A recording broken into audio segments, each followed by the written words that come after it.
Sa ngalan ng Ama at ng Anak at ng Espiritu Santo, Amen. ang pagpapala ng ating Panginoong Hesu Kristo, ang pag-ibig ng Diyos Ama, at ang pakikipagkaisa ng Espiritu Santo naway sumainyong lahat. At sumayo rin. Tayo po ay nasa ika-33 linggo sa karaniwang panahon. At ngayon po ay pandaigdigang araw ng mga dukha. Atin din pong isama sa ating pong panalangin ang kaligtasan ng lahat ng mga dadaanan ng bagyo. Mga kapatid, tinipon tayo bilang kaanib na angkan ng Diyos, kaya dumulog tayo sa maawaing Panginoong nagpapatawad ng lubos. Sinugong tagapagpagaling sa mga nagsisisi, Panginoon, kaawaan mo kami. Panginoon, kaawaan mo kami. Dumating na tagapag-anyayang mga makasalanay magsisi, Kristo, kaawaan mo kami. Kristo, kaawaan mo kami. Nakaluklok ka sa kanan ng Diyos Ama para ipamagitan kami. Panginoon, kaawaan mo kami. Panginoon, kaawaan mo kami. Kaawaan tayo na makapangyarihang Diyos, patawarin tayo sa ating mga kasalanan at patnubayan tayo sa buhay na walang hanggan. Amen.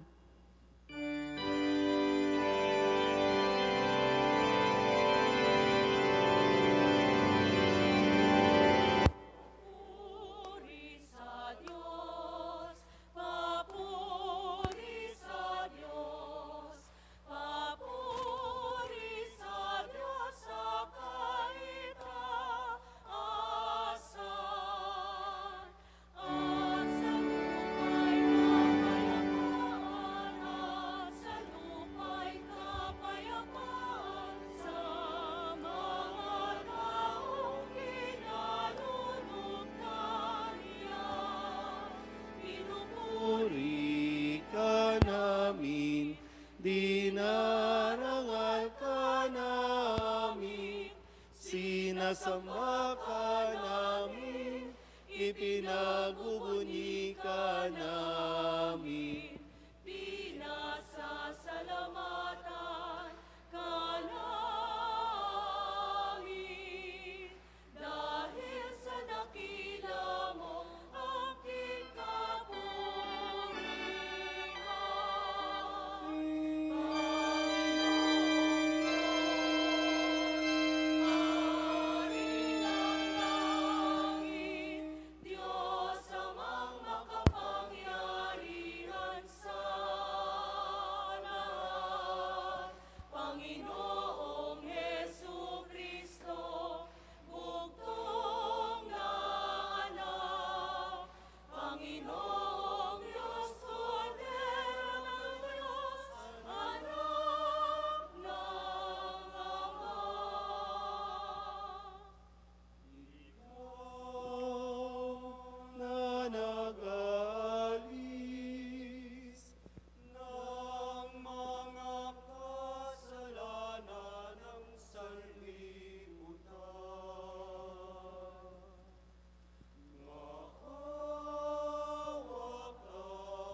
Manalangin tayo.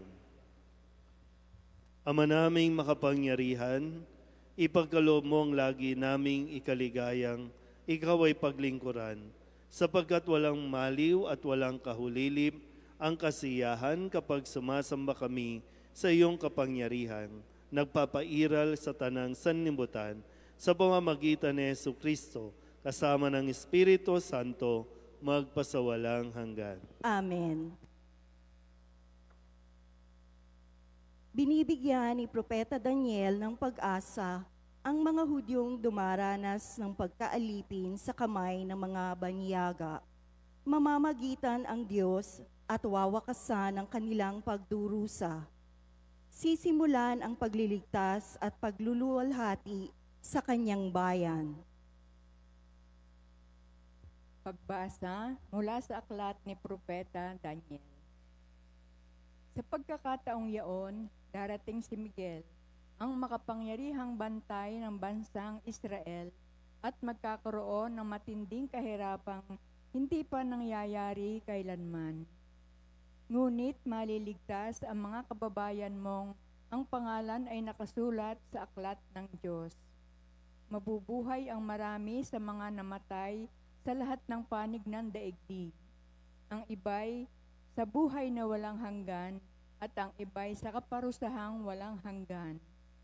At yaong may pagkaunawa at umakay sa marami, tungo sa kabutihan, ay magniningning na parang tala sa kalangitan, magpakailanman.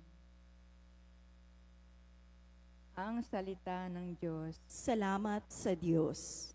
Diyos ko, ang aking dalangi, ako'y iyong tangkilikin. Diyos ko, ang aking dalangi, ako'y iyong tangkilikin. Ikaw lamang, Panginoon, ang lahat sa aking buhay. Ako'y iyong tinutugon sa lahat kong kailangan. Ang biyayang kaloob mo ay kahangahangang tunay. Nababatid ko na ika'y kasama ko sa oras-oras. Sa piling mo kailanmay, hindi ako matitinag. Diyos ko, ang aking dalangi, ako'y iyong tangkilikin. Kaya't ako'y nagdiriwang, ang diwa ko'y nagagalak. Ang lagi kong nadaramay, hindi ako matitinag. Pagkat di mo tutulutang, ang mahal mo ay malagak sa balon ng mga patay, upang doon ay maagnas. Diyos ko, ang aking dalangi, ako'y iyong tangkilikin. Ituturo mo ang landas, na buhay ang hahantungan. Sa piling mo'y madarama, ang lubos na kagalakan. Ang tulong mo'y nagdudulot ng ligayang walang hanggan. Diyos ko, ang aking dalangi, ako'y iyong tangkilikin. Sapat na ang minsanang paghahandog ng Kristo ng kanyang sarili para sa kapatawaran ng ating mga kasalanan.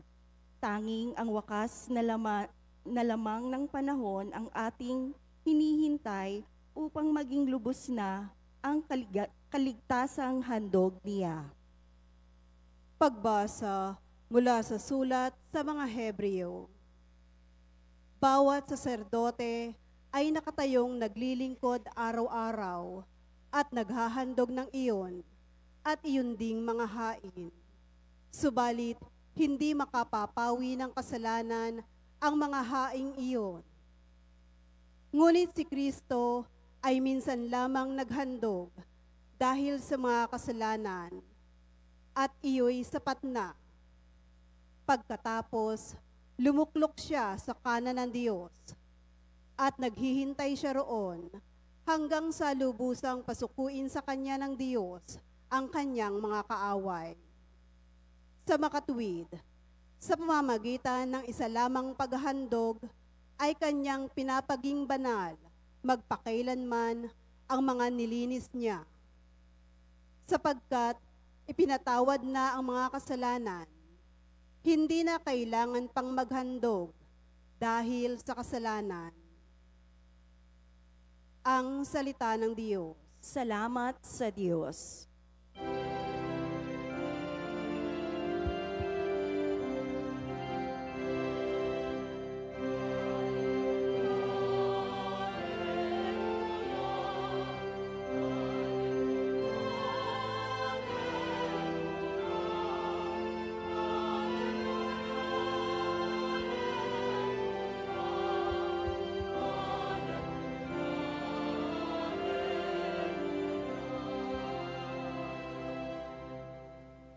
Panalangin walang humpay, samantalang hinihintay si Jesus na poong mahal.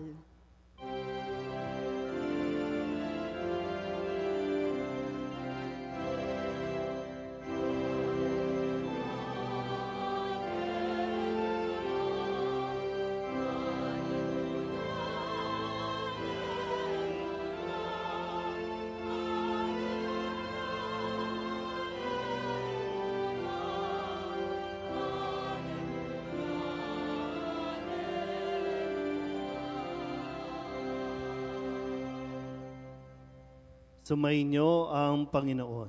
At sumayo rin. Ang mabuting balita ng Panginoon ayon kay San Marcos. Papuri sa iyo, Panginoon. Noong panahong iyon, sinabi ni Jesus sa kanyang mga alagad, sa mga araw na iyon, pagkatapos ng mga napakalaking kapighatian, magdidilim ang araw, hindi magliliwanag ang buwan. Malalaglag mula sa langit ang mga bituin at mayayanig ang mga kapangyarihan sa kalawakan. At makikita ang anak ng tao na nasa alapaap, dumarating na may dakilang kapangyarihan at malaking karangalan. Susuguin niya ang kanyang mga anghel sa 4 na panig ng daigdig at titipunin nila ang mga hinirang ng Diyos mula sa lahat ng dako. Unawain ninyo ang aral mula sa puno ng igos. Kapag sumisipot na ang mga dahon sa sanga nito, alam ninyong malapit na ang tag-araw. Gayun din naman, kapag nakita ninyong nangyayari na ang mga bagay na ito, malalaman ninyong malapit na ang panahon ng pagparito niya. Nagsisimula na. Tandaan ninyo, magaganap ang mga bagay na ito bago mamatay ang mga taong nabubuhay sa ngayon. Mawawala ang langit at lupa, ngunit ang mga salita ko'y hindi magkakabula. Ngunit walang nakaalam ng araw o oras ng pagsapit niyon, kahit ang mga anghel sa langit o ang anak man. Ang Ama lamang ang nakaalam nito. Ang mabuting balita ng Panginoon. Pinupuri ka namin, Panginoong Hesukristo. Isang magandang gabi po sa inyong lahat. Tayo po ay nasa ika-33 linggo sa karaniwang panahon. Halos ito na po yung pinakahuling linggo. Dahil sa susunod na linggo ay ang pagdiriwang na ng Kristong Hari. Tanda na rin ng pagtatapos ng liturhiya o kalendaryo sa ating simbahan. Panibagong taon na naman po tayo. Ang tanong, aabot ba tayo sa panibagong taon? Sabihan nyo nga yung katabi ninyo, may katapusan ka rin. Ano ang reaksyon kapag sinasabihan ka na may katapusan ka rin? Ha? Ano ba ang dating sa inyo kapag sinasabihan tayo? O sige, mas maganda siguro, no? Sige, sabihin nyo yung katabi ninyo, mamamatay ka rin. Ano ba yan? Ano ba yan? No? Pero yan ang reality ng buhay. Lahat po tayo may katapusan. Lahat na nakikita natin, no? Mawawala dito sa lupa, dito sa mundong ito. Kahit tayo, mawawala tayo. Sa susunod na linggo, yung katabi mo, pwedeng wala na yan dito. Ay, hindi ko ma-imagine po, no? Sa ngayon, kung mapapanood nyo po sa social media, may mga nakakapag-post, no, ng mga nangyayari doon sa mga dinadaanan ng bagyo. Sa Catanduanes, di ba, yung storm surge. At hindi ito yung first time na mayroong ganito. Di ko alam kung ilan sa inyo nakaranas na ng ganito, no? Yung nililindol, na napakalakas, maabutan ka ng bagyo, maabutan ka ng baha. Ngayon, no, marami tayong kababayan na talagang nakikita nila yung taas ng hampas ng alon at talagang ano ba Lord? End of the world na ba? Katapusan ko na ba? Mamamatay na ba kami? Ay, minsan di nga natin alam. Nagda-drive ka lang, biglang andyan na yung truck. Naipit na, wala na. Pero hindi tayo gino-joke-joke. Hindi tayo binibiro at kahit kailan, hindi nagkulang ng paalala ang mga pagbasa natin. At kapag sinasabing pagbasa, ito yung mga salita ng Diyos na lagi namang ipinapaalala na maging handa tayo sa pagdating ng araw ng ating katapusan ng buhay natin dito sa mundong ito. Dito lang yan. Kasi meron pa tayong buhay sa kabila. So kung tutusin, dito lang, yung para bang unang kabanata ito. Pero meron pa tayong, yun yung mas mahalaga kung saan tayo at paano tayo. Kaya nga po, no? Maganda lagi itong, sana po, no, kapag naririnig natin ito na magkakaroon ng lindol, magdidilim ang araw, hindi na magliliwanag ang buwan, sana imbis na takot yung mamayani sa atin, lalo itong magbigay ng pag-asa sa atin. At talagang sa mga panahong ganito, ano ang pangahawakan natin? Salita ng Diyos. Yun lang. Sabi nga, mismo si Kristo na nagsabi, no? Mawawala ang lahat sa langit at lupa, pero ang salita niya, hindi magbubula o magkakabula. Pero meron ba tayong pinangahawakan? Meron ba tayong kinakapitan na salita ng Diyos? Kasi kadalasan dasal natin, Lord, pahabain mo pa ang buhay ko. Laging ganun eh. Lord, pahabain mo pa ang buhay. Kaya nga, kahit na may sakit ka na, Lord, pahabain mo pa ang buhay ko. Wala ba yung excitement sa atin na, Lord, okay na, sige, anytime, Lord, anytime. Matapos man ang buhay ko dito, anytime, Lord. Maganda mapagnilayan na, paano mag-i-end, paano magwawakas ang buhay mo dito?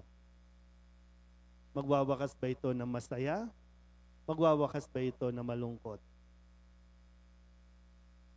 Paano kaya tayo mag-i-ending? Malinaw din po, no, na sinasabi sa unang pagbasa sa pahayag ni Propeta Daniel. Dalawa lang ang pupuntahan natin pagkatapos ng buhay dito. Nasabi, pupunta si San Miguel para kunin, dalhin ang mga tao na naging tapat, na kumapit sa salita ng Diyos sa buhay na walang hanggan. At ang hindi kumapit sa salita ng Diyos, dadalhin sa walang hanggang kaparusahan. So ngayon, gaya ng sinabi ko kanina, kapag sinabihan ba kita, katapusan mo na, magiging masaya ka ba o matatakot ka? Kasi kapag sinuri natin ang ating buhay, alam mo naman na. Tingnan nyo nga mga katabi ninyo. May mga palatandaan na yan, matanda na yan, ibig sabihin, malapit na yan. Oh, ayaw pa rin, di ba? Gusto nyo forever young? Walang ganun. Kaya pag umaharap tayo sa salamin, sana magkaroon ng realizations, hindi na ako bumabata. Pero mayroon pa rin panahon, may pagkakataon pang ibinibigay ang Diyos. Para kung sakali, sabihin niya, tapos ka na, okay Lord, sige. Sana nga, di ba, magkita tayo.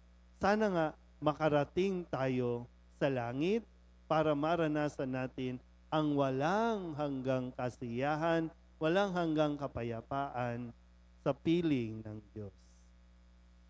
Sana po, no? Ipagdasal natin na ito ay maipagkaloob sa atin ng Diyos. Pero sa ngayon, habang inihintay natin yon, lagi nating suriin ang ating pong nagiging mga pag-uugali at kung paano natin isinasabuhay ang bigay ng Diyos sa atin. Amen? Magsitayo ang lahat. Ipahayag natin ang ating pananampalataya. Sumasampalataya ako Sa Diyos amang makapangyarihan sa lahat na may gawa ng langit at lupa. Sumasampalataya ako kay Jesucristo, iisang anak ng Diyos, Panginoon nating lahat. Nagkatawang tao siya lalang ng Espiritu Santo, ipinanganak ni Santa Mariang Birhen, pinagpakasakit ni Poncio Pilato, ipinako sa krus, namatay, inilibing, nanaog sa kinaroroonan ng mga yumao, nang may 3 araw na buhay na maguli, umakyat sa langit, naluluklok sa kanan ng Diyos amang makapangyarihan sa lahat. Doon magmumulang paririto at huhukom sa nangabubuhay at nangamatay na tao. Sumasampalataya naman ako sa Diyos Espiritu Santo, sa banal na simbahang katolika, sa kasamahan ng mga banal, sa kapatawaran ng mga kasalanan, sa pagkabuhay na muli ng namatay na tao, at sa buhay na walang hanggan. Amen. Ngayon, dumalangin tayo sa dakilang Ama na tayo'y bigyan ng sapat na lakas at pag-asa upang maging handa lagi sa oras sa Kanyang itinakda. Manalangin tayo. Panginoon, dinggin mo kami. Panginoon, dinggin mo kami. Patuloy nawang gabayan ng mga leader ng simbahan ang bawat mananampalataya tungo sa tamang landasin sa kabila ng kanilang mga pagkukulang at kahinaan. Manalangin tayo. Panginoon, dinggin mo kami. Maitaguyod nawa ng mga punong bayan ang isang lipunang makalangit, makatarungan at mapagmalasakit sa pamamagitan ng kanilang tapat na paglilingkod. Manalangin tayo. Panginoon, dinggin mo kami. Magsimula nawang magbagong loob ang mga taong nalulugmok sa pagkakasala, dala ng kamunduhan, abuso at karahasan. Tahakin nawa nila ang landas ng pagpapatawad at pagbabagong buhay. Manalangin tayo. Panginoon, dinggin mo kami. Paghiluwin mo nawa at bigyan ng pag-asa ang mga taong nagdurusa, lalo na ang mga dukha. Bigyan mo sila ng sapat na lakas at pag-asang umasa sa iyong walang humpay na biyaya.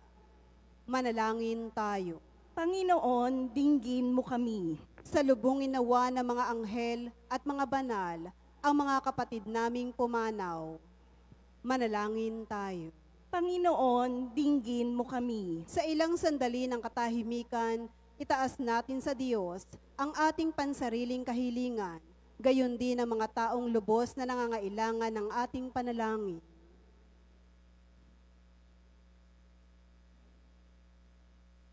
Manalangin tayo.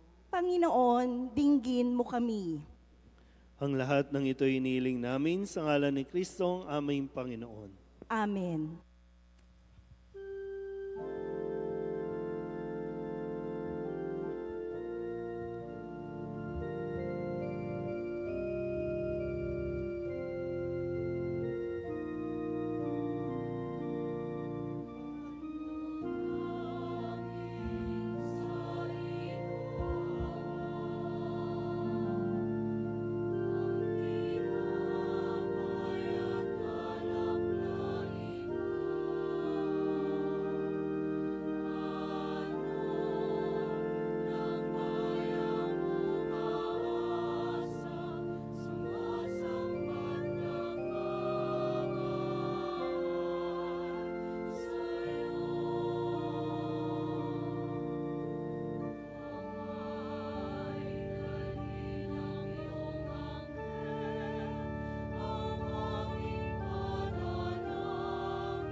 Manalangin kayo mga kapatid upang paghain natin ay kalugdan ng Diyos amang makapangyarihan. Tanggapin nawa ng Panginoon itong paghahain sa iyong mga kamay sa kapurihan niya at karangalan sa ating kapakinabangan at sa buong sambayanan niyang banal. Ama naming lumikha, ipagkaloob mo ang iyong masintahing pagtingin sa aming mga alay upang ang kagandahang loob mo ay aming makamtan at ang bunga ng walang hanggang pag-iral ay aming mapakinabangan sa pamamagitan ni Jesucristo kasama ng Espiritu Santo magpasawalang hanggan. Amen. Sumainyo ang Panginoon. At sumayo rin. Itaas sa Diyos ang inyong puso at diwa. Itinaas na namin sa Panginoon. Pasalamatan natin ang Panginoong ating Diyos. Marapat na siya ay pasalamatan. Ama naming makapangyarihan, tunay ngang marapat na ikaw ay aming pasalamatan sa pamamagitan ni Jesucristo na aming Panginoon. Lubang nabagbag ang kanyang loob sa pagkakamali ng tao sa sansinukob, kaya't minabuti niyang siya'y ipanganak ng birheng bukod mong pinapala sa babaing lahat. Sa labi ng imbing kamatayan, kami ay inagaw ng namatay mong anak. Sa pagkabuhay niya, kami kanyang binuhay upang kaugnayan namin sa iyo'y huwag magwakas.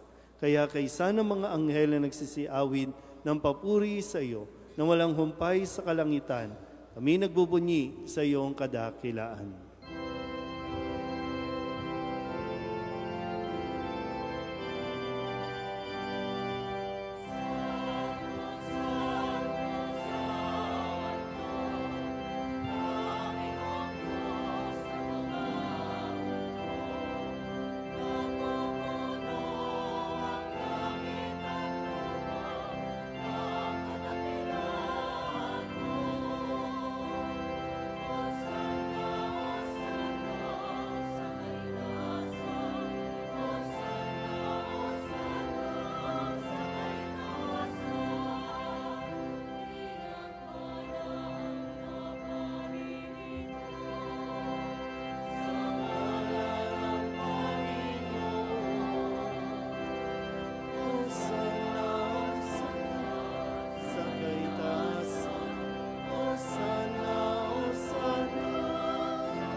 Ama naming banal, ikaw ang bukal ng tanang kabanalan, kaya't sa pamamagitan ng iyong Espiritu, gawin mong banal ang kaloob na ito upang para sa aming maging katawan at dugo ng aming Panginoong Jesucristo. Bago niya pinagtiis ang kusang loob na maging handog, hinawakan niya ang tinapay, inasalamatan kaniya, pinaghati-hati niya iyon, iniabot sa kanyang mga alagad at sinabi, tanggapin ninyong lahat ito at kanin, ito ang aking katawan na ihahandog para sa inyo.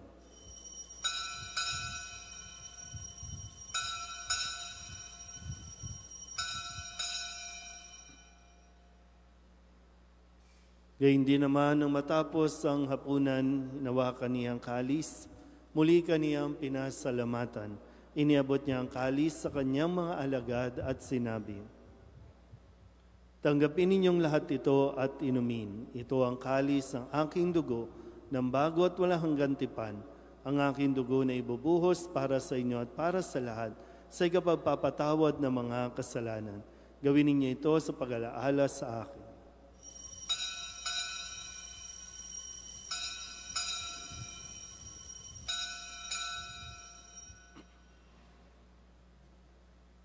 Ipagbunyi natin ang misteryo ng pananampalataya.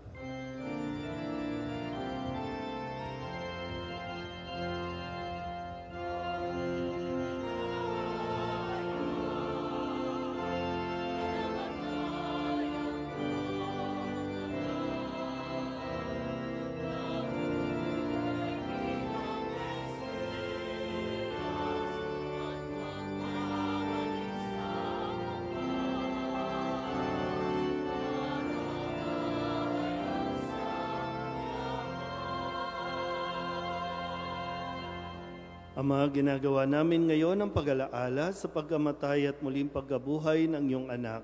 Kaya tiniaalay namin sa iyo ang tinapay na nagbibigay buhay at ang kalis na nagkakaloob ng kaligtasan. Kami napapasalamat dahil kami iyong minarapat na tumayo sa harap mo para maglingkod sa iyo. Isinasamo namin kami magsasalo-salo sa katawan at dugo ni Kristo ay mabuklod sa pagkakaisa sa pamamagitan ng Espiritu Santo. Ama, lingapin mo ang iyong simbahang laganap sa buong daigdig. Puspusin mo kami sa pag-ibig kay San Francisco na aming Papa at ni Jose na aming Obispo at ng Tanang Kaparian. Alalahanin mo rin ang mga kapatid naming nahimlay na may pag-asang sila'y muling mabubuhay, gayon din ang lahat ng mga pumanaw. Kawaan mo sila at patuloyin sa iyong kaliwanagan. Kawaan mo at paginapating kaming lahat na makasalo sa iyong buhay na walang wakas.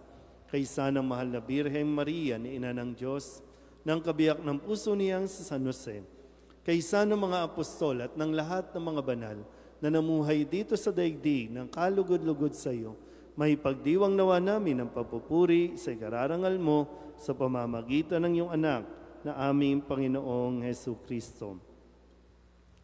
Sa pamamagitan ni Kristo, kasama niya at sa Kanya, ang lahat ng parangal at papuri ay sa iyo, Diyos Amang makapangyarihan, kasama ng Espiritu Santo, magpasawalang hanggan.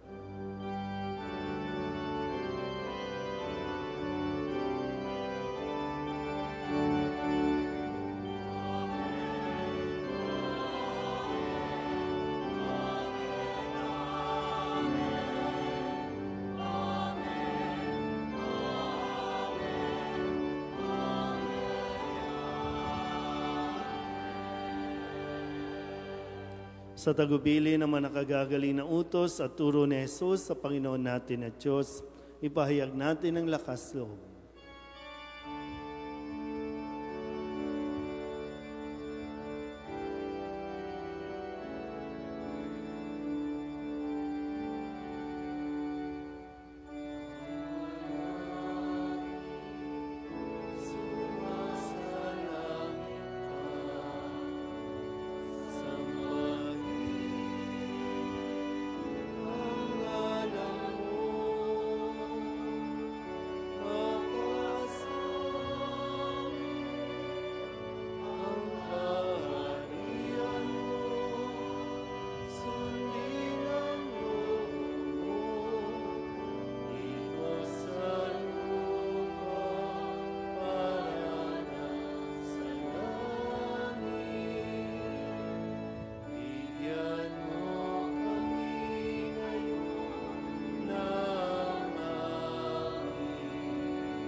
Hinihiling namin kami iadya sa lahat ng masama, pagkalooban ng kapayapaan araw-araw, iligtas sa kasalanan at ilayo sa lahat ng kapahamakan, samantalang aming pinananabikan ang dakilang araw ng pagpapahayag ng tagapagligtas naming si Hesu Kristo.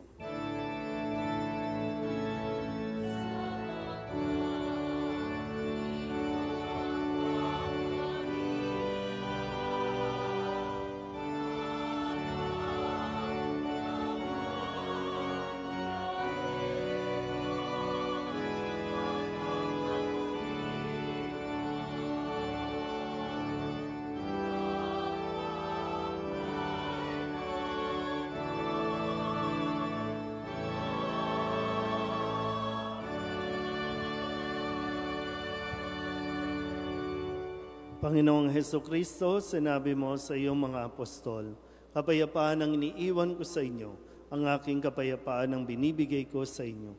Tunghayan mo ang aming pananampalataya at huwag ang aming mga pagkakasala. Pagkalooban mo kami ng kapayapaan at pagkakaisa ayon sa iyong kalooban, kasama ng Espiritu Santo, magpasawalang hanggan. Amen. Ang kapayapaan ng Panginoon ay laging sumainyo. At sumayo rin. Magbigayan po tayo ng kapayapaan sa isa't isa.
Ito ang kordero ng Diyos.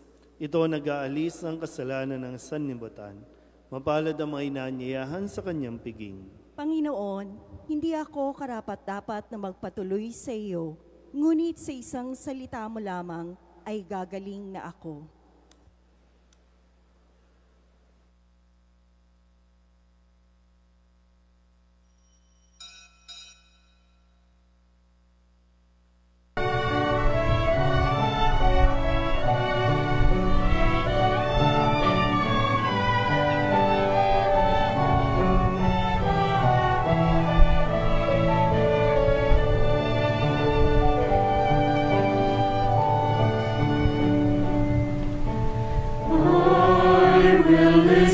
To the Lord, will listen to the voice of his people, serve them with all my heart.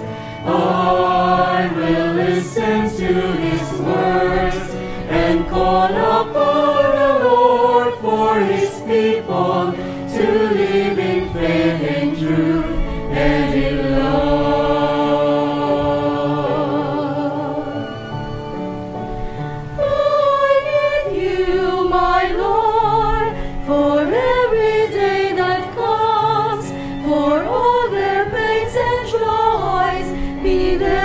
Understand, they may seek you, my Lord, and reach into your hands. May you comfort their sorrows and heal their wounded hearts. I will listen to the Lord, will listen to the voice of his people, serve them with all my heart.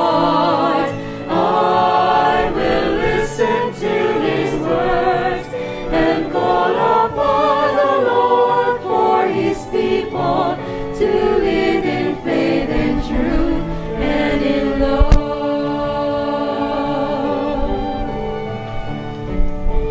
I commend you, my Lord, show them your truth and love. When darkness overtakes them, your light shines from above. I will be there, my Lord, to lead at your command. To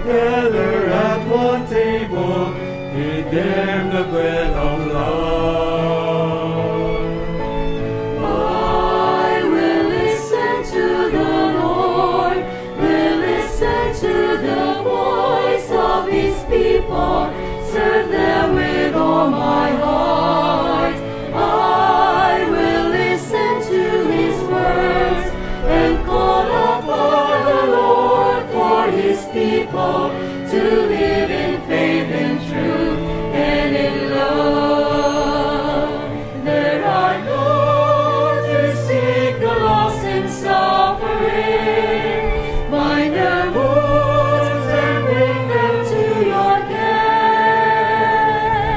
Oh Lord, I know that you're with them, embracing once again. Your love is all our best.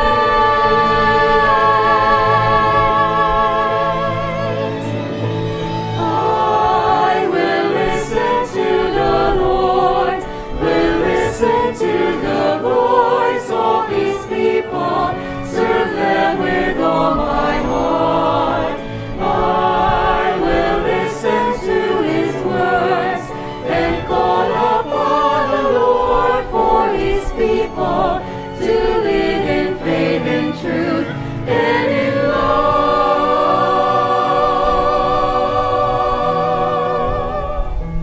I will listen to the Lord and call upon the Lord for his people to live in faith and truth and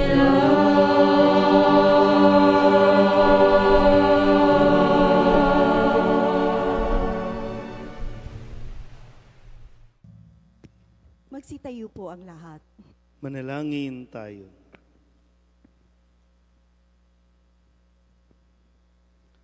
Ama naming mapagmahal, sa pinagsaluhan naming banal na pakikinabang, ang amin nawang pag-ibig ay lalong madagdagan ng ginawa namin sa pag-alaala sa anak mong mahal na nag-utos sa pagdiwang ang huling hapunan sa pamamagitan ni Jesucristo kasama ng Espiritu Santo magpasawalang hanggan. Amen.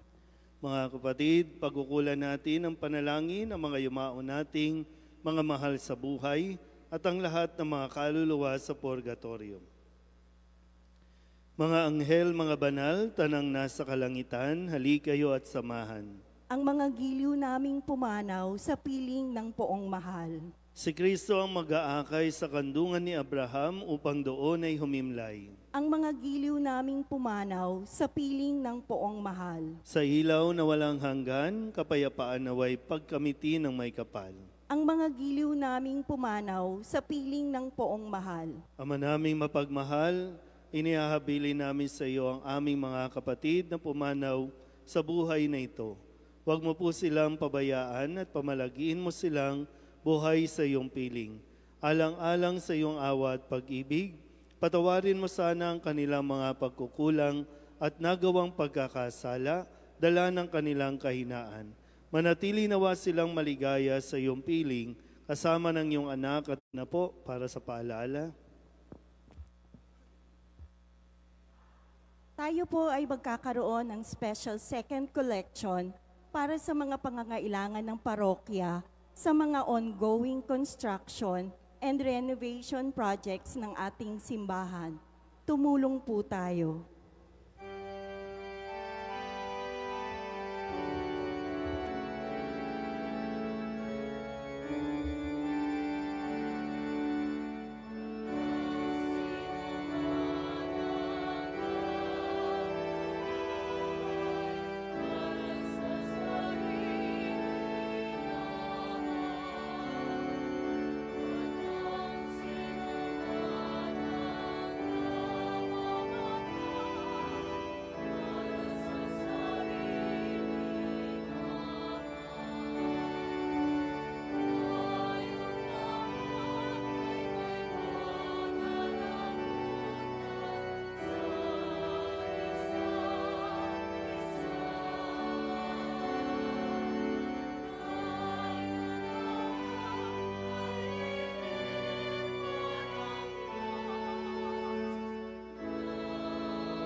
Ikalawa, sa pagdiriwang ng kapistahan ng mahal na Birhen ng Medalya Milagrosa, ang segunda patrona ng ating parokya, malugod na inaanyayahan ang lahat na makiisa sa mga sumusunod na liturhikong pagdiriwang.